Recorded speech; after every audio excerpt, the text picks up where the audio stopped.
செம்பருத்தி தாத்தா பாட்டி வந்திருக்காங்க பாரு, வா. தாத்தா பாட்டி எல்லாம் இருக்காங்களா? நான் பிறந்ததுல இருந்து உங்களை பார்த்ததே இல்லையே. உன்னை பார்க்க தான் வந்திருக்காங்க, சீக்கிரம் வா. ஐ தாத்தா பாட்டி. பேத்தி எப்படிமா இருக்க? நல்லா இருக்க, நீங்க எப்படி இருக்கீங்க? நாங்க நல்லா இருக்கோம். உக்காரு. எத்தனாவதுமா படிக்கிற? காலேஜ் படிக்கிறேன் தாத்தா. காலேஜ் படிக்கிறியா? 5வது படிக்கிறேன்னு நினைச்சிட்டு இருந்தா. இல்ல தாத்தா, நான் காலேஜ் படிக்கிறேன். பரவாயில்லையா? 11 வயசுல காலேஜ் சேர்க்கறாங்களா? 11 வயசு இல்ல தாத்தா, எனக்கு 19 வயசு ஆயிடுச்சு. 19 வயசு ஆகுது உனக்கு? ஏண்டா சாப்பாடு ஒழுங்கா போட மாட்டியாடா? புள்ள மெலிஞ்சு போய் கிடக்குது. எங்க சாப்பிடுது? பீஸா பர்கர்னு சாப்பிடுங்குது இது. நான் நல்லா தான் சாப்பிடுவோம் பாட்டி. கிழிச்சேன். அந்த காலத்துல எல்லாம் நாங்க ஒரு சட்டி சோறை சாப்பிட்டுட்டு 5 மைல் தூரம் நடந்தே போய் தண்ணி தூக்கிட்டு வருவோம். அதனாலதான் பாரு இப்ப நாங்க வலுவா இருக்கோம். நீயும் இருக்கிறிய போக்கத்தவ மாதிரி. பேசிட்டே இருங்க, டீ போட்டு எடுத்துன்னு வந்துடுறேன். என்னடா ஒண்ணுக்கு ஒன்றும் கல்யாணம் பண்ணலையா? தாத்தா எனக்கு இப்பதான் 19 வயசு ஆகுது, அதுக்குள்ள எப்படி கல்யாணம் பண்ணுவாங்க?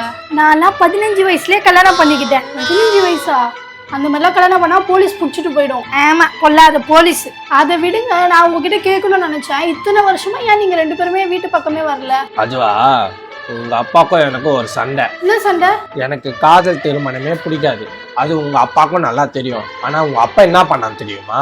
என்ன பண்ணாரு? உங்க அப்பா பக்கத்து ஊருக்கு விறகு வெட்டுற வேலைக்கு போயிட்டான். 10 மாசம் கான்ட்ராக்ட் சொன்னான். 10 மாசம் வீட்டுக்கே வரமாட்டேன்னு சொல்லிட்டான். சரி நானும் வேலைக்கு தானே போறான்னு விட்டுட்டேன். ஆனா எனக்கு ஒரு பக்கம் எங்கேயோ இடிச்சுது. 10 மாசம் கழிச்சு ஒரு பொண்ணோட வீட்டு வாசல்ல வந்து நின்னான். நானும் என்னடான்னு கேட்டேன். அப்பா இந்த பொண்ணை நான் காதலிச்சு கல்யாணம் பண்ணிட்டேன்பா, இனிமே நம்ம வீட்டுலதான் வாழ போறான்ட்டான். காதல் திருமணம் பண்ணாலே நான் வெட்டுவேன்னு அவனுக்கு தெரியும்.